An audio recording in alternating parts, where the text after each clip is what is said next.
Where else can you find an 800 horsepower V8 in a fire-breathing Alfa? Gentlemen, start your engines.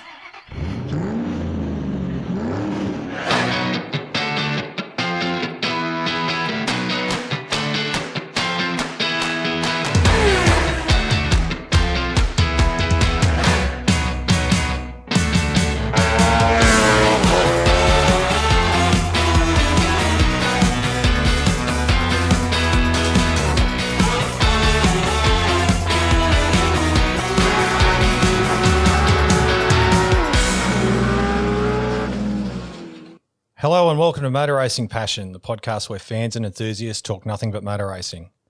I'm Luke Blackman and I've got my brother Daniel and my friend Brock alongside me today to chat about sports sedans, the always popular category on any race day card. Is there a better sight than a full grid of sports sedans about to take the green flag? I don't think there is, Luke. They are some of the coolest cars in Australia, and I have loved them since the first day I ever saw them roll out of a dummy grid.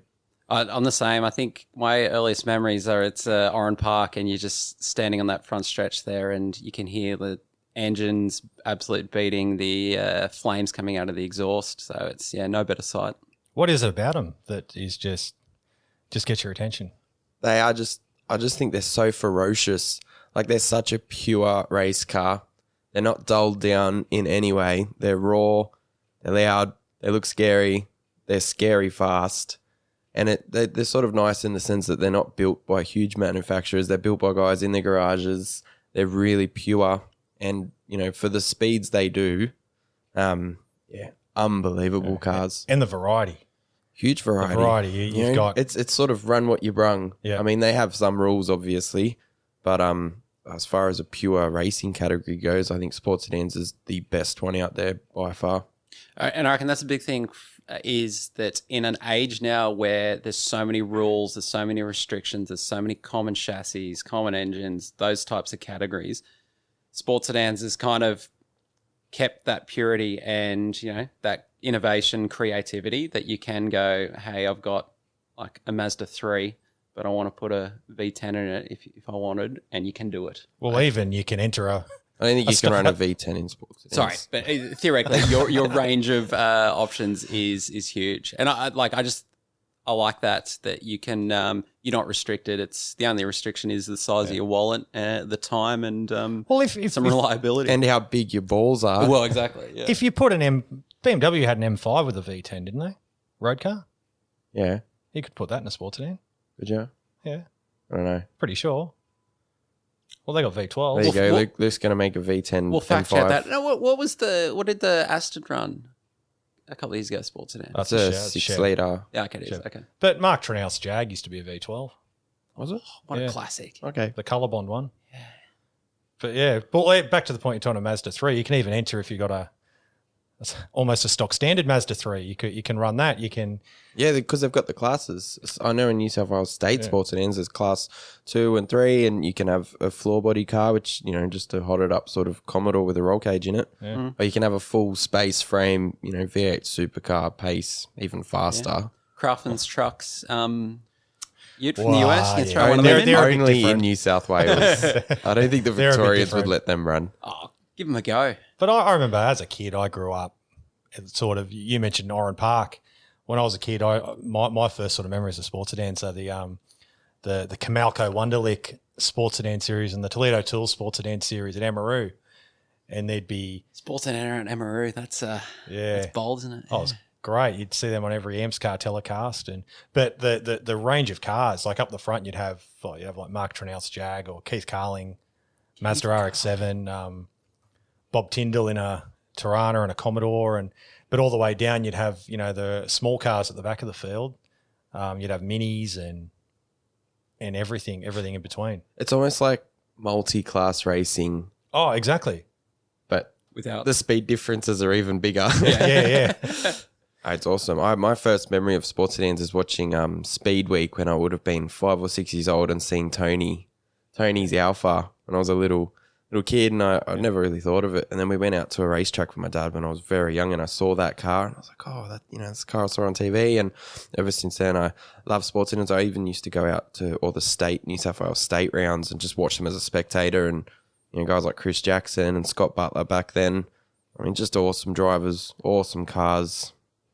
Incredible. Does it show my age that I remember the Tony Ricciardello Alfa as the Brian Smith Alfa? Probably.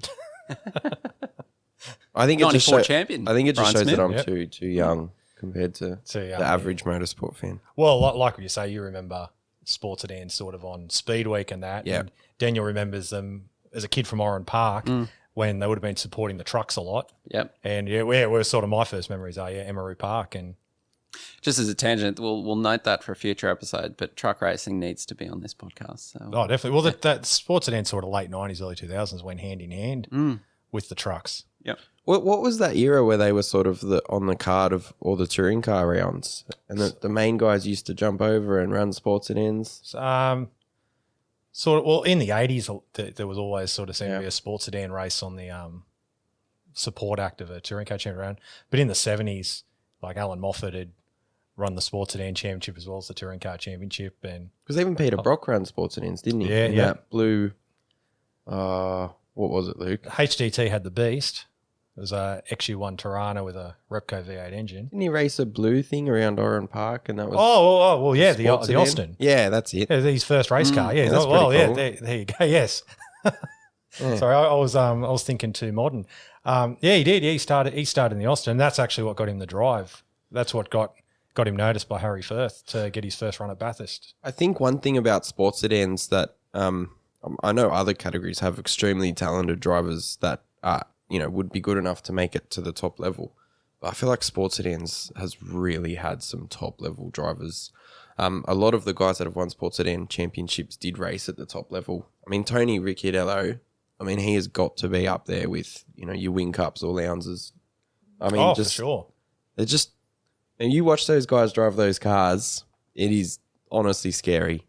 Well, if you run through some of the names, obviously Moffat, Frank Gardner, Alan Grice, Tony Edmondson, Greg Crick, massive Cricky fan, Kerry The Honda Bailey. Prelude.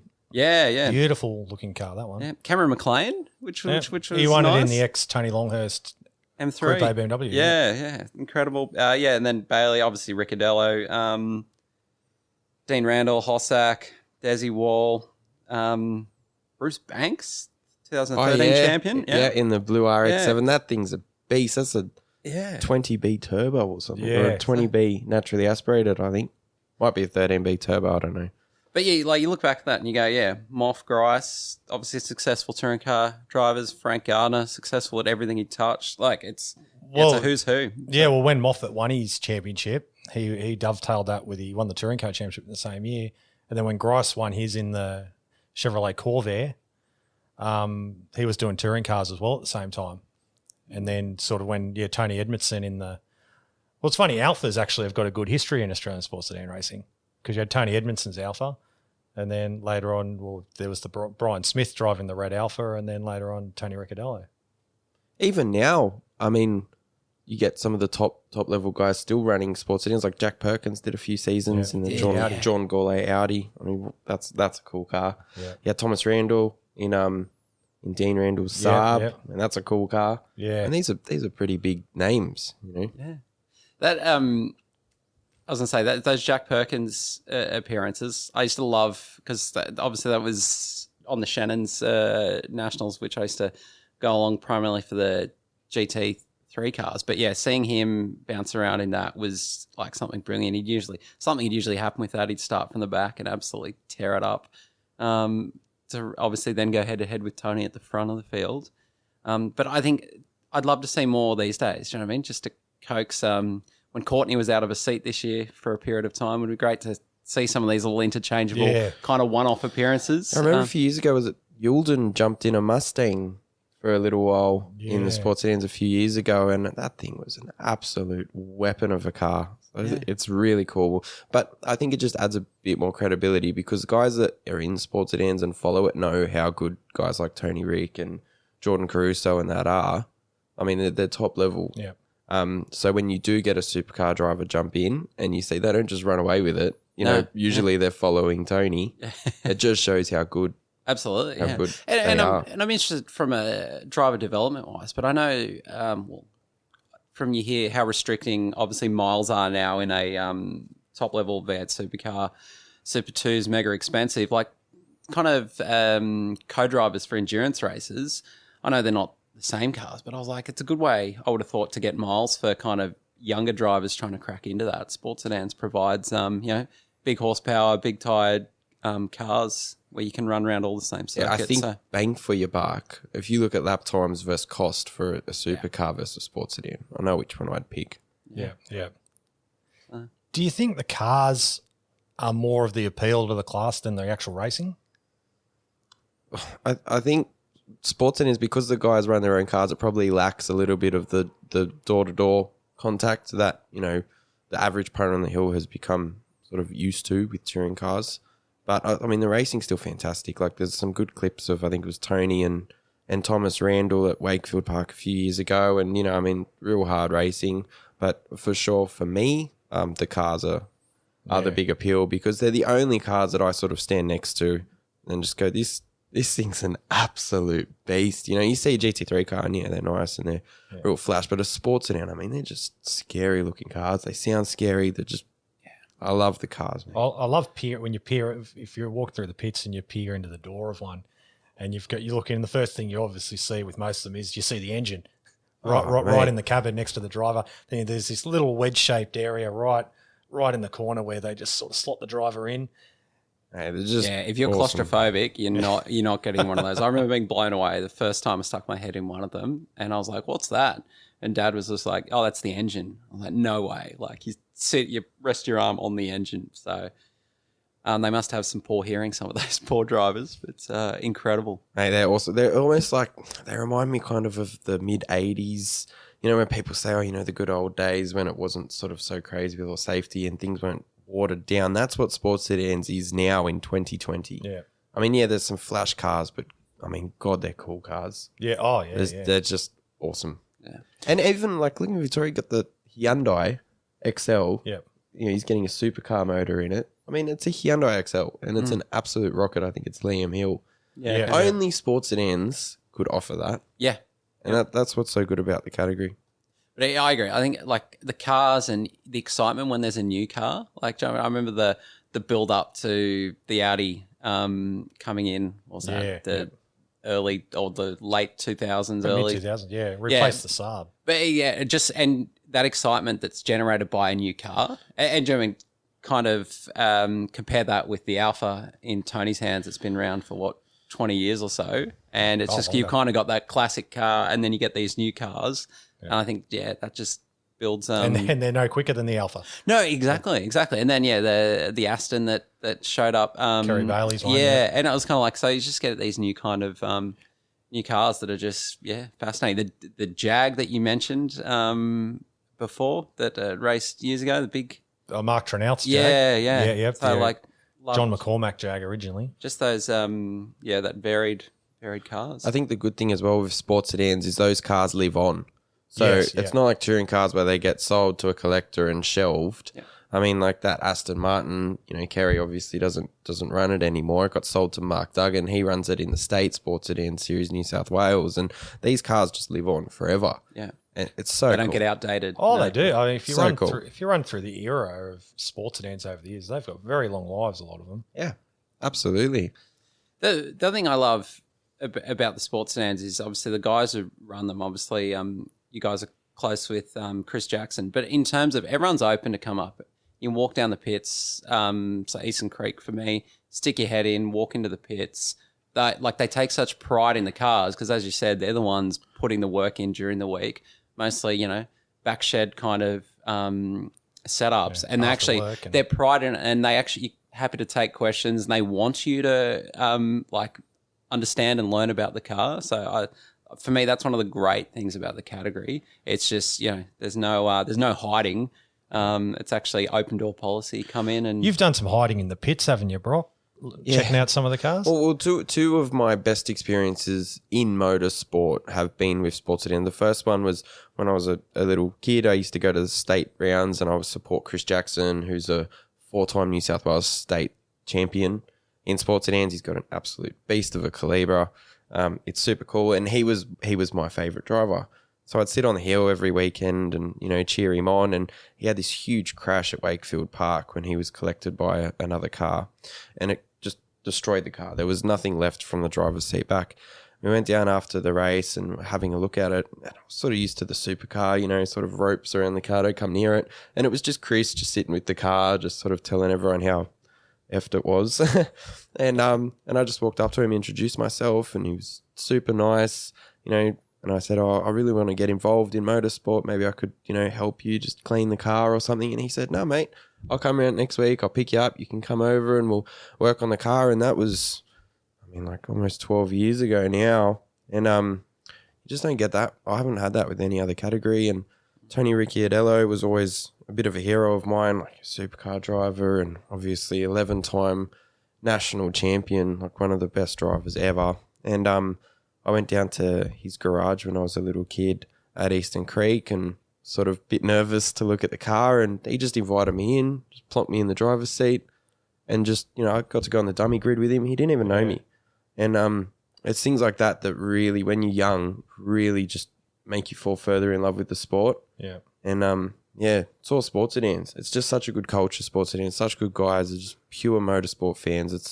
It's everything that that racing should be. Yeah, no, I agree, and that's from my experience as well. I did actually my university placement at the AODC 2006, and the Shannons round that year as well. One of the jobs was actually to sign on all the drivers. I was say you couldn't meet a more open, easygoing bunch of guys throughout the whole process. Happy to bring you into the garage, take a look over the car, ask questions. So it's I think still a hallmark today at the category. I have one funny memory, and again, just to re-highlight how cool the guys in the category are. It was a national round at Eastern Creek, and Tony was racing, and he was having this big battle with Darren Hossack back in the day. And I got this super blurry photo of him just pinching a front brake at turn 9, or what was turn 9 back then, now turn 8. And it was just a crap photo, but I was excited to show him. So I ran down to the garage and I just shoved my camera in his face. I said, look at this photo I got of you. And obviously, like, he had no interest, but he acted interested, talked to me, asked my name, spoke to me for a good 4 or 5 minutes. Yeah. It's just awesome. And I'm like, that's great. This guy's a superstar. Why is he talking to me? And man, I'm getting personal because Sports Sedans has had the biggest impact on my motorsport life, more so than anything else. Yeah. I love the category. Yeah. What would be your favourite era? Would it be the current era of Sports Sedans? Yeah, I'd say so. Like, probably my favourite era would be 2008 to 2012 because I was working with Chris and he was just winning everything. Yeah. Like he won 3 state titles in that period, ton of races, ton of poles. Yeah. That was really fun to be involved with, and the cars were cool. Yeah. I'd go that era. And it was, again, you know, that sort of Hossack and Tony Rick in the national side of things. Yeah. I'd go that era. Yeah, I was going to say that probably just because that's when watching a lot of it. But yeah, that Hossack, Tony head-to-head kind of battles, that's what sticks in my mind. And probably I haven't seen enough of it, but those 70s, early 80s kind of era, just with Grice and Moff and those guys, is also, yeah, just something that I'd love for the category to be able to get back to, as we touched on before. It'd be great to see some more kind of guest appearances by different drivers, just to I think you can separate Sports Sedan into eras very much so. Like you had sort of the late 70s or in the 70s where it was you had a lot of touring car guys and a lot of money in it. Then sort of you had sort of the early 80s where it's sort of they lost the national championship after 81 and they sort of tried to morph it into GT racing. When you had Alan Jones in the Porsche 935, you had the Bob Jane Monza, and then sort of Sports Sedan it stayed strong in the 80s, but there was no national championship, and it was very much became a support act at Emeroo or touring car rounds. And then 91 when they got the national title back, and you had Greg Crick build his Honda Prelude, and sort of cars started coming back out of the woodwork. And then during the 90s. There was the split with Thunder Sports in the mid-90s, but around that time they got gigs they had a support race at the Australian Grand Prix. They had at Adelaide. They were on the Indy Carnival most years, and then sort of they got hooked up with the trucks, and sort of towards the end of the 90s and into the 2000s, there was a regular national series every year, and then they got onto the Shannon's Nationals, and it sort of carried on from there. Probably then I remember the 90s fondly. Sports sedans. If you 80s and 90s, late 80s and 90s. if you were going to build a sports sedan, what would it be? Ooh. I always thought a Volvo S40 body would look good as a sports sedan. Wow, I was not expecting Yeah, that. nor was I. Jeez. Talk us through it, because Yeah. I don't mind it. Well, what's in it? because no one had done one. Why don't you go for the estate? The estate. Oh, yeah, if you could bring back the estate. Just that, run a wagon. Would you full fella? You'd have to put the roof. You'd have to put the wing on the roof. Yeah. oh, but imagine the wing on the roof. Oh, so the Be a drag. lot of downforce. Again, the drag. maybe in would New be- South Yeah, Wales. you'd need DRS. You'd have to flip it out. Probably not in Victoria. I'm sure New South Wales. Yeah. I thought an S40 would look really good as a sports sedan. Sort of a super touring inspired sort of body kit, but you could obviously go a bit more wild with the rear wing and that. But You go a lot more wild. yeah, with the I body just kit. thought a late 90s S40 I thought it just had a really, really nice look for it. Daniel.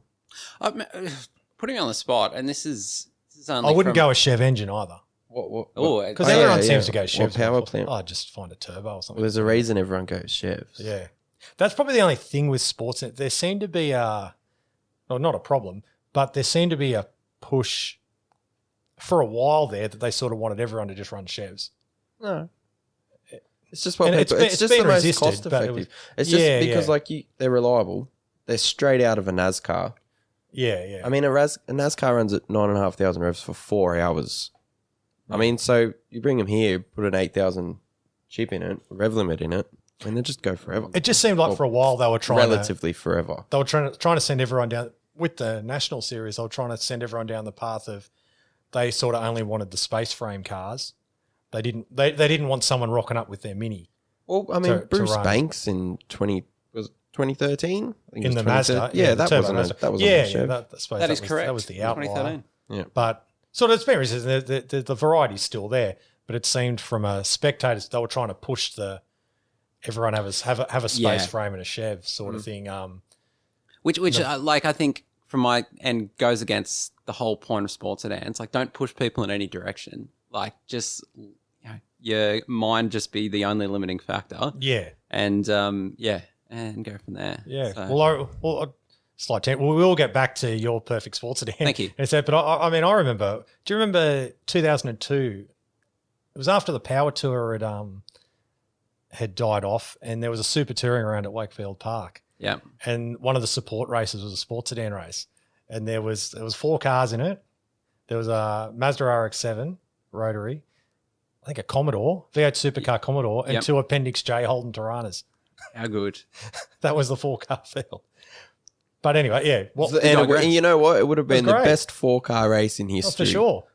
Tell you what, that was some meeting as well. That Yeah. 2002, I think, Wakefield Park thing, because there wasn't a big super touring grid either as well. So we had 4. Nor a V8 stock car. No, oh, that was. I still loved it. Totally worth it. But anyway, I digress. Back to your yeah, if you were building one from the ground up. You know what I'd like to do? I'd like to get a Ford Sierra from obviously the Group A era. Yeah, stick a V8 in that and go from there. I just like the look of it. Mike Love- Severi had that. Yeah, you can flare the guards bigger than what they were. You can, obviously some big rear wings and things on it. Oh, I'd love that. I think that one still exists. That should appease all the ridiculous people who are critical of Group A as well. In terms of stick your V8 in it to keep you happy, and you got a great car. So Well, there was Sierra. There were, I think in South Africa they raced Sierra bodies with V8s in them as well. No, I reckon it'd be But good. yeah, Mike Severi had one. That was actually, we talk of cars having long lives. The Mike Severi Sierra started life as an Oxo Supercube Ford Sierra Group A car for Andrew Madecki, and he rolled it at Sandown. Yeah. Well, Don Smith actually rolled it. He's co-driver for the 87 Sandown 500, and that shell got built up into Mike Severi's sports sedan.